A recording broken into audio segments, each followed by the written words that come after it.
the program. Shubham Chaudhuri, the country director of the World Bank, is here with me. Hello, Shubham, and welcome to the program again. Good morning, Nancy. Thank you for having me. Good morning. We have so much to talk about. A 102-page poverty assessment 2022 that was released. So much to unpack. But how often do you release the poverty reports? I want to know.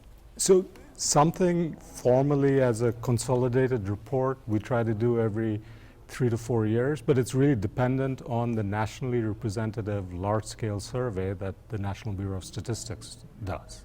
Okay. But on an ongoing basis, as you've seen from many of our ongoing reports, we do try to provide updates on what the implications are of different economic developments for the level of poverty and the depth of poverty. But this kind of consolidated report about once every 3 to 4 years. Once every 3. So this 2022 assessment is based on the NLSS of the NBS for 2018-29. NLSS is the Nigerian Living Standard Survey that was released, I think, before COVID, between September and October 2018 and 2019. So this is around it, isn't it? Correct. Now, the report is titled A Better Future for All Nigerians. It's an irony, isn't it? Why that title? Because when I looked at the report online, I was like, okay, is a better future for all Nigerians possible? Especially now that we are suffering and smiling, like Fela Anikulapo said, the foremost Afrobeat musician. Irony, isn't it? Well, I would say it's irony. No, I'm not sure quite what you mean by that, because yes, the reason we chose that title is because obviously Nigeria and most Nigerians have gone through very difficult times and are still going through difficult times. But Nigeria has so much potential. And so the better future is certainly not only imaginable, but it's, attainable. So it's attainable, it's possible? Yes. Why I asked that is because of what you said earlier. A better future is assured for us, but a lot of Nigerians have been struggling, a lot of Nigerians have been suffering, and we still smile at it, though on the World Happiness Index we've gone down, I think 118. The World Happiness Index, we are like 5 places away from the bottom. But if you take a look at the struggles and suffering, have we really had it good? Because most Nigerians will say, we've always been suffering. Even when the GDP and economic growth was 7 to 8% from the year 2000 to 2014, we still had unemployment, we still had high poverty. Yeah. No, so I think certainly business as usual will not bring about this better future. So as you know, so that another one of our taglines has been time for business unusual, right? So I think the recurring theme of everything that we say about Nigeria and its prospects is that Nigeria has tremendous potential, but that potential has not been realized, and certainly the last few years have been very difficult. But even if you go back to the last few decades, Nigeria, as we've said, has been floating rather than rising, and that cannot continue indefinitely.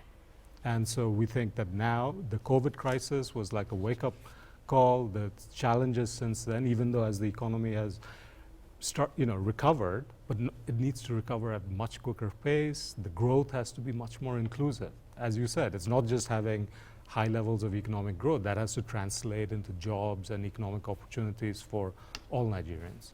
Okay, now let's come back to the basics. How do you define poverty?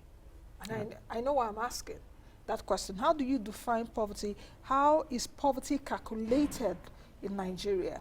And how is Nigeria's poverty different from other countries' poverty, if there is a difference at all? Okay. So I'll try to explain it as kind of clearly and simply as possible, recognizing that the whole issue of poverty measurement has actually gotten quite technically complex. But the idea behind it is very simple.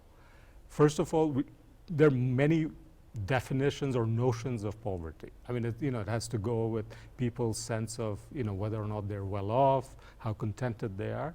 But the basic measure or not concept of poverty that the World Bank focuses on as our first and core mission is, do people have enough to meet a very basic bundle of human needs?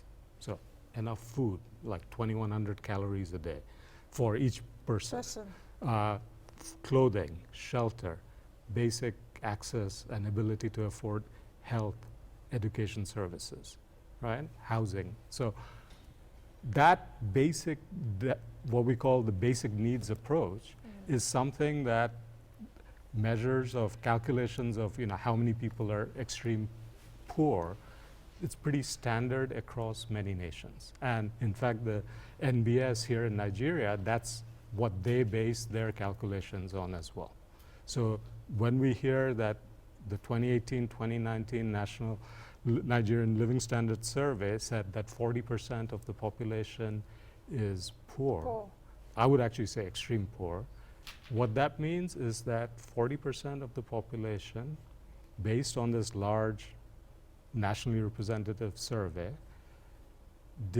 were not able to meet, basically did not have the incomes to spend enough to meet what it would cost for this basic bundle of needs.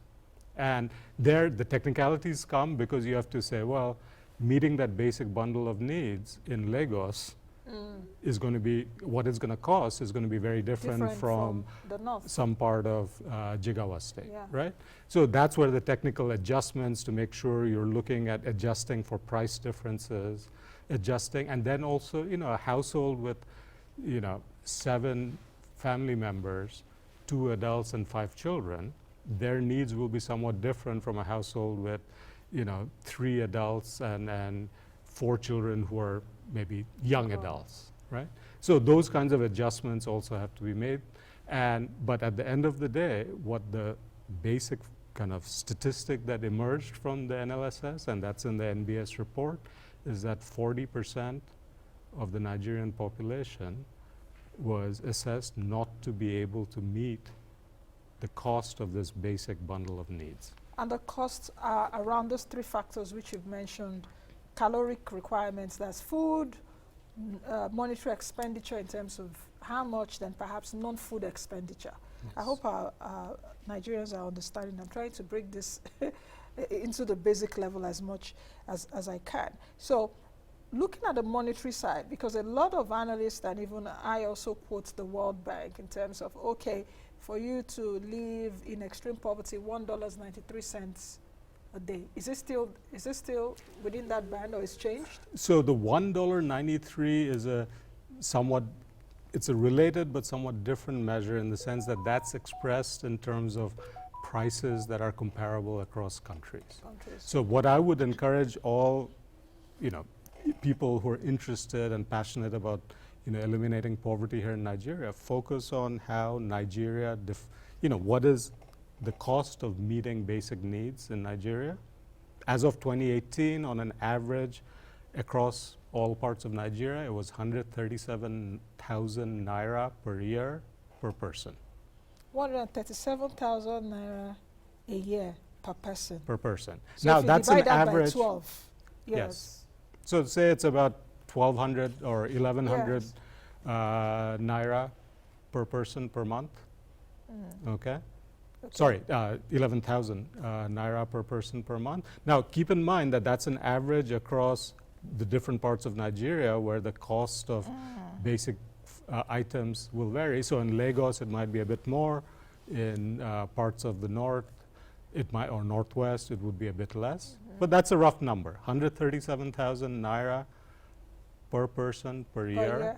Okay. That's about 11,416 naira per month per person. But just like you said, it differs in the regions or in the states. Yeah, so you have to make adjustments, and part of what the NBS does in coming up with this 40% figure as the overall poverty rate for Nigeria, they made those adjustments. They said, okay, what fraction of the population lives in, say, the Northwest? What are the prices there? And therefore, what is this poverty line? And how many people are actually below that poverty line? And that's what gives you can get a very detailed picture of what fraction of the population is unable to meet the cost of basic needs in each state. And in fact, you can take it further down. Often to the local government level. Okay. Okay, with this now, Shubham, do we still have a middle class in Nigeria? Did the report bring out anything like that? Because I didn't really see whether I didn't read between the lines there. But is there still a middle class in Nigeria? Or we have the very rich, and the poor?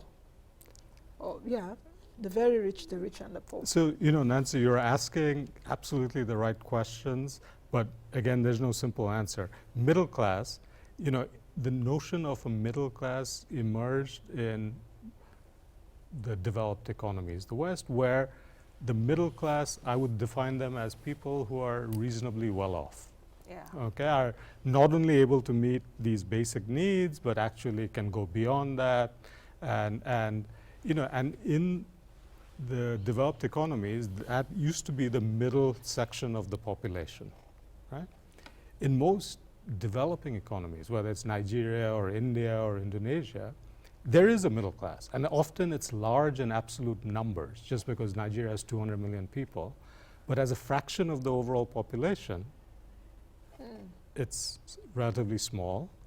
And also, if you think about where people are in terms of, you know, how well off they are, the middle class defined in this way of being well off enough to lead comfortable lives.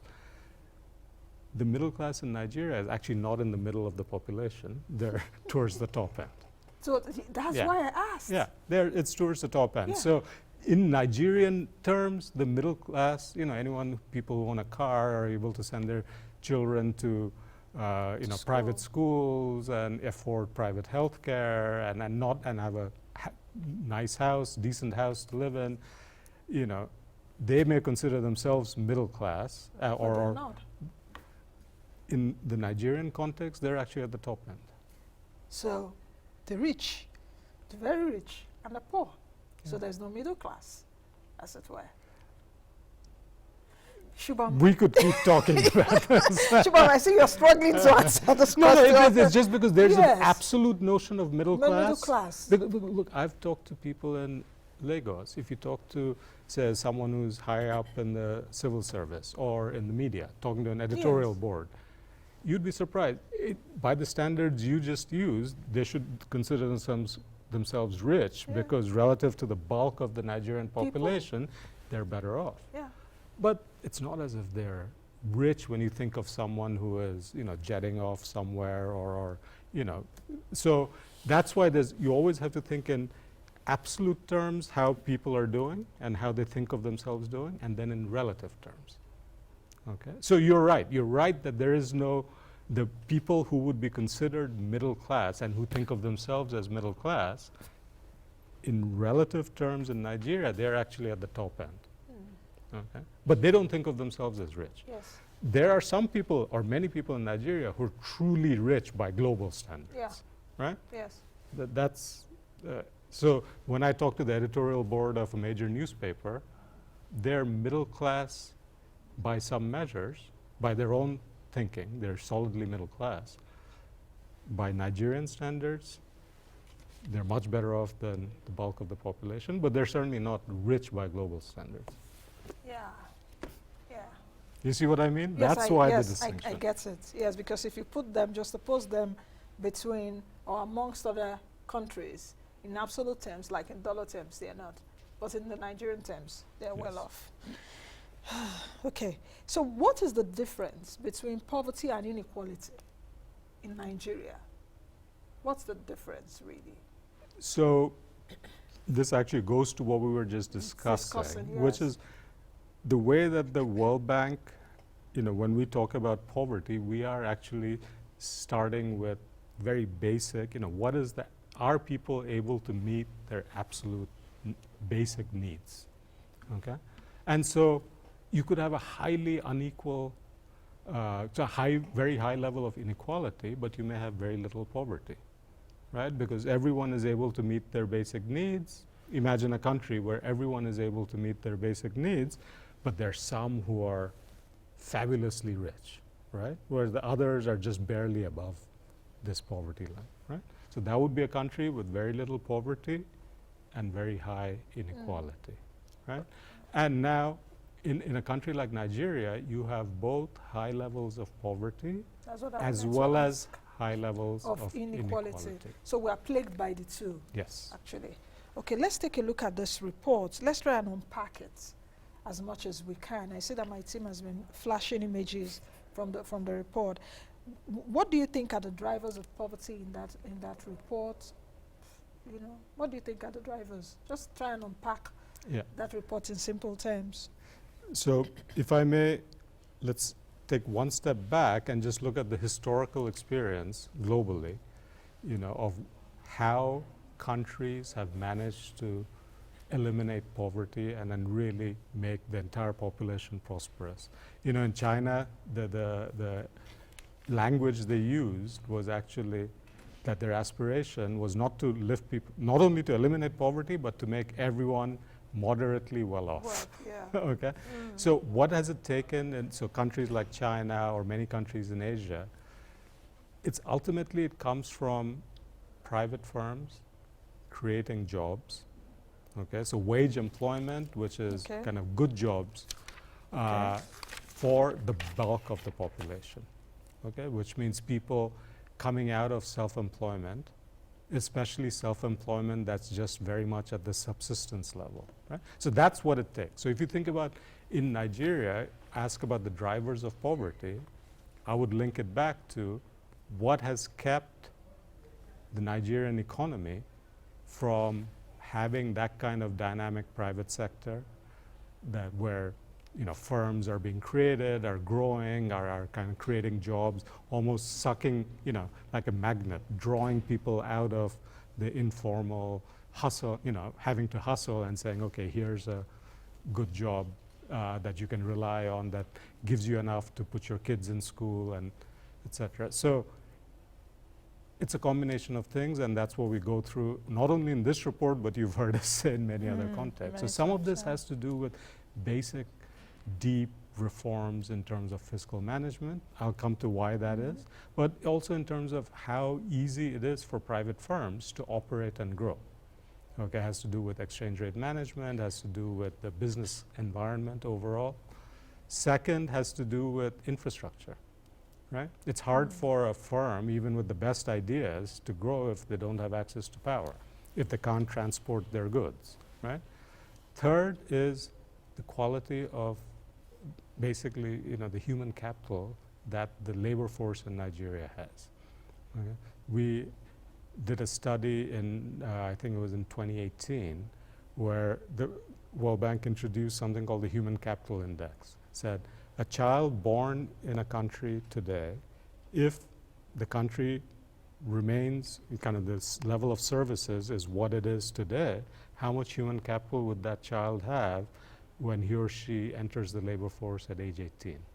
So we call that the Human Capital Index. Right? It's a measure of education, quality of health, education, etc. On that, Nigeria ranked 6th lowest in the world. Okay? And so it's the investments in human capital. So if you think about what explains the large number of Nigerians who are still poor or near poor, it's basically the fact that investments in human capital have been lacking, and because private firms have not been able to grow and flourish to create those jobs. And which means infrastructure, means policy reforms. Now, the infrastructure part and the investments in human capital part lead me to one of the other messages in this report, which is these are things that only government can provide.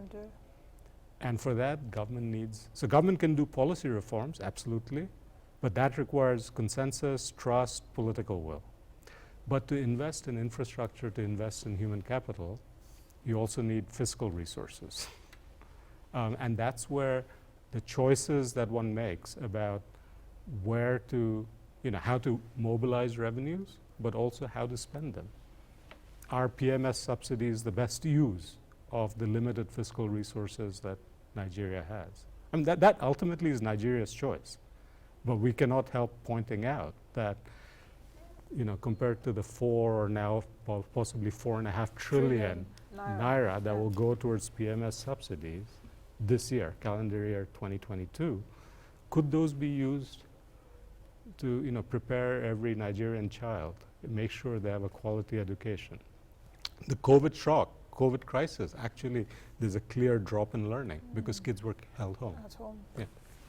So you talked about COVID-19. You also talked about the price changes, that's inflation exacerbating poverty in Nigeria, and it was also very sad. Anyway, but we've been like this at least for years now. 1 in 5 Africans are extremely poor, and Nigeria is adding, is a major contributor. In fact, Nigeria is the largest contributor to poverty in Africa. One can say, okay, because of our population. Also, if you take a look at what you've said, structural factors, so poverty is so powerful because of structural breakdown. So where you see a structural build-up, poverty also tends to reduce.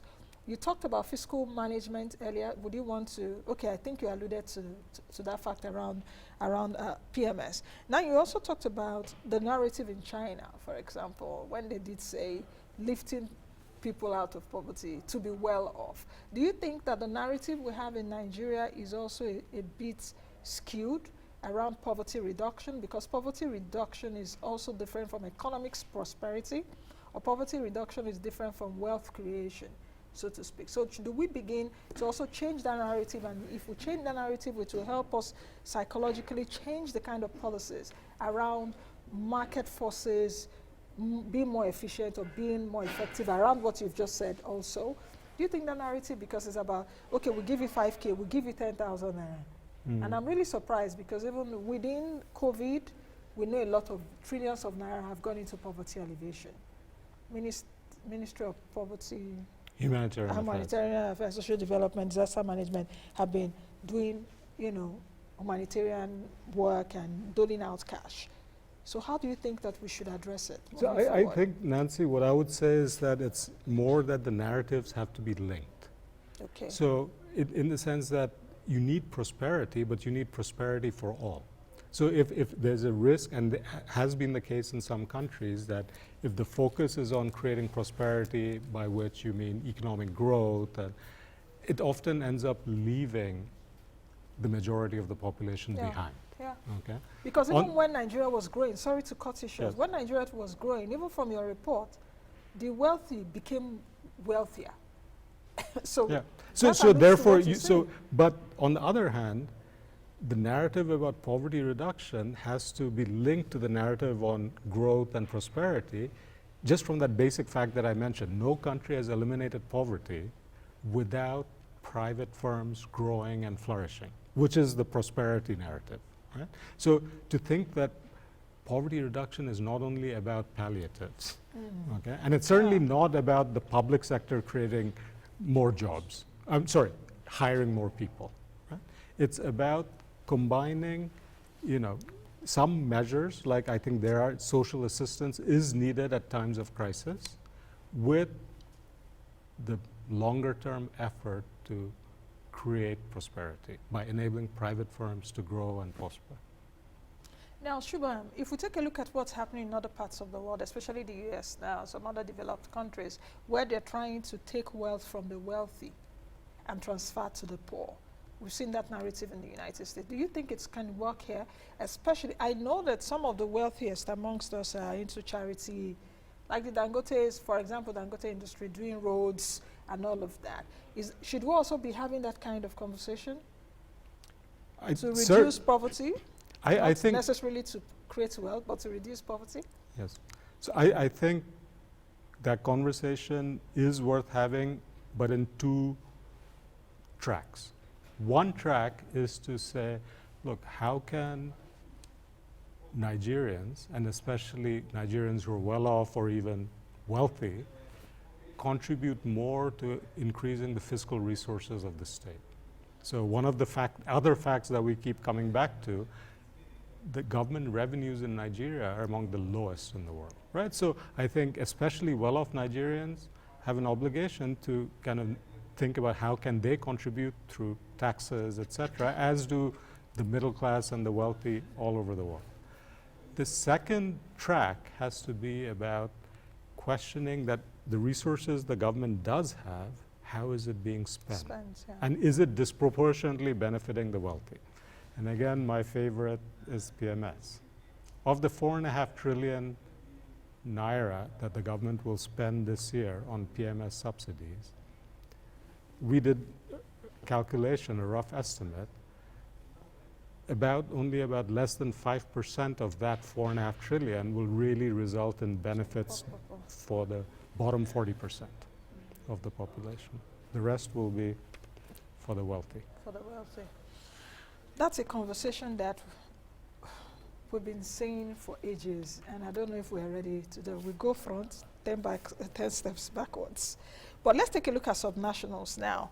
The last NLSS data, Jigawa, the poorest states, about I think 87, no, Jigawa, Sokoto, Taraba, around the 80%. Right. Lagos, about 4.5% poverty, 6% for Delta, and some other states. How do you think that the states or the subnationals, what can they do to, I don't want to be caught saying reducing poverty now. I don't want to have that mindset anymore. I want to talk about, economic prosperity, but I know creating or making an economic prosper will also revolve around fundamental issues, getting them right. So take a look at the subnationals. So I think, and I've said this on many occasions. Sorry. Excuse me. Yeah.